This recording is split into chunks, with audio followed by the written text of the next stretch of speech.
Welcome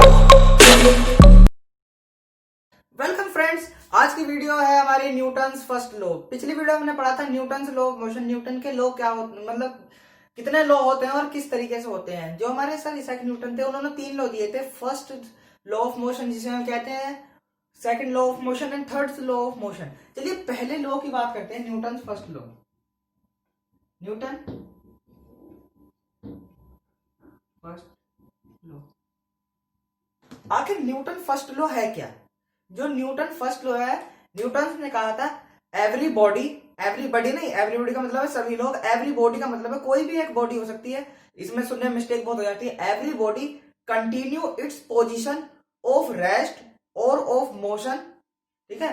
continue its position of rest और of uniform motion, मतलब समान मोशन से मोशन कहती है motion, without exerted a force on a body. इसका मतलब है यदि कोई बॉडी है वो रेस्ट में है, कोई भी बॉडी हो रेस्ट में है या यूनिफॉर्म मोशन से मोशन कर रही है, जब तक उस पर कोई फोर्स ना लगे, जब तक उसकी पोजीशन में चेंज नहीं किया जा सकता। ये जो है लॉ, ये बिल्कुल सही है। मान लीजिए कोई भी बॉडी लीजिए, मान लीजिए मार्कर है, ये मेरे हाथ पर रखा है, ठीक है। अब इसकी पोजीशन क्या है? रेस्ट में। जब तक मैं इस पर कोई फोर्स नहीं लगाऊंगा, जब तक मतलब ये ना ही आगे जा सकता है ना ही पीछे जा सकता है। मान लीजिए मैंने ये लगाया, इसकी पोजीशन में क्या हुआ? चेंज हुआ। डायरेक्शन क्या हुई? चेंज हुई, ठीक है। मान लीजिए जैसे ये बॉडी मैं ऐसे फेंक दूं, यहां का रुक गई। क्यों? आप कहोगे सर आपने तो कोई फोर्स भी नहीं लगाया, जब भी ये मोशन करती हुई रुक गई। लेकिन आपको ध्यान रखना होगा, जब भी कोई बॉडी मोशन करती है तो उसके अपोजिट, जिस तरफ को बॉडी फोर्स लगाती है उसके अपोजिट एक फोर्स लगता है जिसे हम कहते हैं फोर्स ऑफ फ्रिक्शन।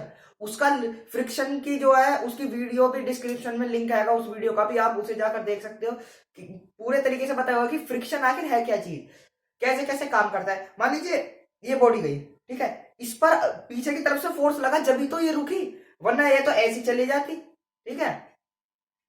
तो जो हमारा न्यूटन का फर्स्ट लॉ होता है उसको हम 3 पार्ट्स में डिवाइड करते हैं। आप क्या होगी सर न्यूटन के 3 लॉ होते हैं, लॉ को क्यों डिवाइड करेंगे? जो हमारा पहला पार्ट होता है, हमने कहा है every body continue its position of rest, मतलब बॉडी जो है अपनी रेस्ट की पोजीशन कंटिन्यू करती है। पहला पार्ट तो ये होगा जो मैंने बताया कि रेस्ट में है, हमने कोई फोर्स लगाया, मोशन कर दिया, पहला पार्ट ये। दूसरा पार्ट होता है हमारा कि वो बॉडी मोशन कर रही है, यूनिफॉर्म मोशन कर रही है, ठीक है। जब तक उस पर कोई फोर्स नहीं लगाएंगे वो रुकेगी नहीं। एग्जांपल ले लीजिए, एक क्रिकेट बॉल है, रफ सरफेस है, आपने उस पर ऐसे उसको स्लाइड किया, वो स्लाइडिंग करती हुई जा रही है, लेकिन आगे जाकर कहीं वो रुकेगी। ऐसा क्यों? क्योंकि उसके जस्ट अपोजिट एक फोर्स लग रहा है। जब दोनों फोर्स के बीच का बैलेंस हो जाता है, दोनों फोर्स के बीच में बैलेंस हो जाए, मान लीजिए आपने 10 न्यूटन से फेंका और वो भी 10 न्यूटन का ही फोर्स, मान लीजिए आपने 10 न्यूटन फेंका, उसका फोर्स है 3 न्यूटन का, ऑपोजिट फोर्स जो फ्रिक्शन है वो 3 न्यूटन का है। जब तक वो फोर्स, मान लीजिए आपने इधर से 10 फेंका, वहां से 3 लगाया, तो मतलब आपका फोर्स जो है कुछ ना कुछ जो आपने फोर्स लगाया वो घट रहा है। जब सामने का फोर्स भी 3 न्यूटन हो जाएगा और जो आपने फोर्स लगाया वो भी 3 न्यूटन हो जाएगा, मतलब जब फोर्स बैलेंस हो जाएगा, जब जाकर हमारी जो कोई ऑब्जेक्ट है वो जाकर रुकती है। अब तीसरा क्या है इसमें? तीसरा है कि हम फोर्स लगाते हैं, ठीक है, फोर्स लगाते हैं तो बॉडी जो है वो रुकती क्यों है और ये मोशन क्यों करती है?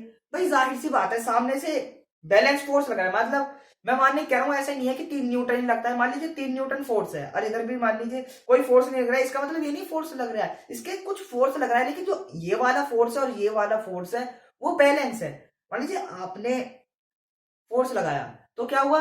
आपका फोर्स जो है वो कहीं ना कहीं बढ़ गया, मतलब आपने जो पावर लगाई है वो कहीं ना कहीं बढ़ गई, ठीक है। तो उससे क्या होता है, आपकी बॉडी जो है मोशन करने लग जाती है, या अगर कोई मोशन करती हुई बॉडी पर आप फोर्स लगाते हैं तो आपका फोर्स इतना बढ़ जाता है कि वो फोर्स ऑफ फ्रिक्शन ही नहीं, जैसे आप फोर्स लगाते हो किसी भी मोशन करती हुई बॉडी पर, जब आप उसे पकड़ते हो तो आपका रुकती क्यों है? क्योंकि आपका जो फोर्स है, जो हमारे द्वारा लगाया हुआ जो फोर्स है वो ज्यादा होता है, इस वजह से वो रुकती है, अन्य रुकने का कोई मतलब नहीं है, ठीक है। यही तीनों पार्ट थे। नोट्स चाहिए आपको न्यूटन फर्स्ट लॉ के तो वो भी डिस्क्रिप्शन में मिल जाएंगे। वीडियो अच्छी लगी तो लाइक करना और सब्सक्राइब जरूर करना।